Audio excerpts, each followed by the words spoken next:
and I decided that I wanted to be one of the best skaters in the world. But I had to start in my neighborhood first. Who the f is Steve Cortez? Well, I'm a skater. I've been skating for 20 plus years. I'm an aggressive skater. I'm a speed skater. I'm an inline instructor. And I'm a dad. I also do tech too. I'm a project manager and I love to still skate. So I can't get these wheels off of me. This is what I do and I love it. Why inline skating? Because I couldn't get a bike at first. Get the fuck out. Now, you know what? We're all worth it. I was into bikes as a kid first, and then I wanted to get like a really nice one for Christmas. And even though I couldn't get them myself, I had to get my parents to get it. They ended up getting me some skates because that's what my brother wanted. But little did I know that I was gonna fall in love with them. As soon as I started rolling, the energy was just so dope. I was jumping over stuff. And then the moment of truth was when we went into Barnes and Nobles one day and my brother, again, showed me Inline Skater magazine. Brian Konoski on the front page doing a unity grind. I was like, give me that. And I took it from him and I opened it up. I was like, that was it, dude. Like from that day, I was so hooked into rollerblading, inline skating, whatever you want to call it. And I saw the X Games after that, and I decided that I wanted to be one of the best skaters in the world. But I had to start in my neighborhood first. I wasn't that good, you know? There was a lot of competition back in those days. And I kept practicing every day. I would hit curves with no wax, and I didn't care, I just wanted to get good. And then I ended up like getting, I guess, kind of decent, you know? And then I met Mike Johnson, I met Billy O'Neill, and then I found even other good dudes, you know? So I wanted to be as good as them or better. So then I just kept going, and before you know it, sheesh, fast forward, Live from New York came out. It was the first big New York skate video, and those profiles of Mike Johnson, Billy O'Neill, Dustin Halloran, Franco Cameo. And, you know, from that day on and from then on, skating never left me. And I still do it right now.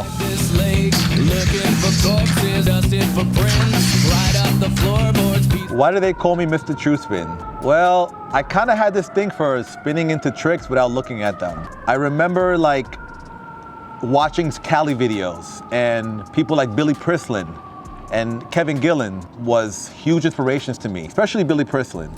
And there was no one in New York really doing Truespins yet. I think the only person that I saw doing a Truespin was Billy O'Neill. And I wanted to learn all of them. And I didn't want to just learn, but I wanted to be like the best at doing that trick. And people started calling me Truespin Wonder. And I'm like, what the hell is that, you know? But it was cool, it stuck, you know, because I really just love to do Truespins, you know? I just love to Truespin fish, true top acid, true misfit. If it was a Truespin, I just had to do it.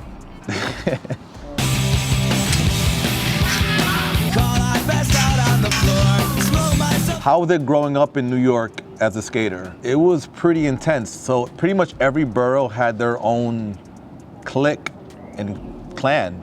You know, Queens had their crew, Brooklyn had their crew, New York City had their own crew, Staten Island had their own crew.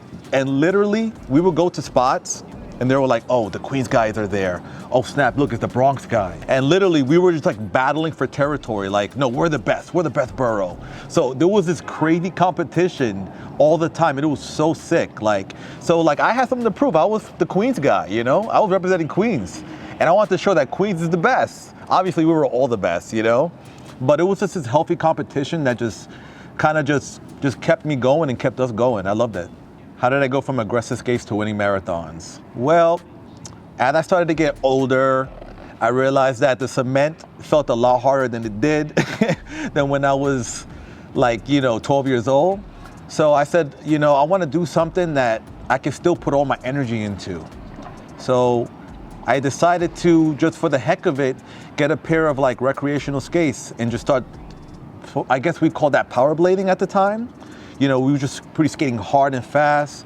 And I realized that I loved this. And I never ever like skated on big wheels growing up, you know? It was always like aggressive wheels and stuff. So once I felt the power of that, I wanted to be the best at that. Again, I had like a new like love, you know what I mean? So I practiced, and then I remember I entered the New York Inline Skate Marathon And the first year that I entered, I won first place in my age group. And, you know, it was the sickest moment, like that, you know, I still had something in me, you know what I mean? Like I can still do it. So that's how I got into speed skating. How do I see inline skating in 5 years from now? So what I love right now is that at this time in skating, we are free to do anything. You know, there's no stigmatism on what you do. If you wanna speed skate, if you wanna do creative skating, if you wanna just do aggressive skating, slalom, you can do anything you want. So what I see in a few years from now is like, I see like the dopest mixture of people just like expressing themselves on inline skates, being free, coming up with the craziest, dopest things, and just skating for the love of it, and everybody feeling that energy, and no one saying that that's not cool, because it is cool. Are you ready for this? I run the place, I run the space, I run the scene that light up your face. I run the place, I run the space, I run the scene. Run the place, run the space, I run the scene that light up. How old am I? I am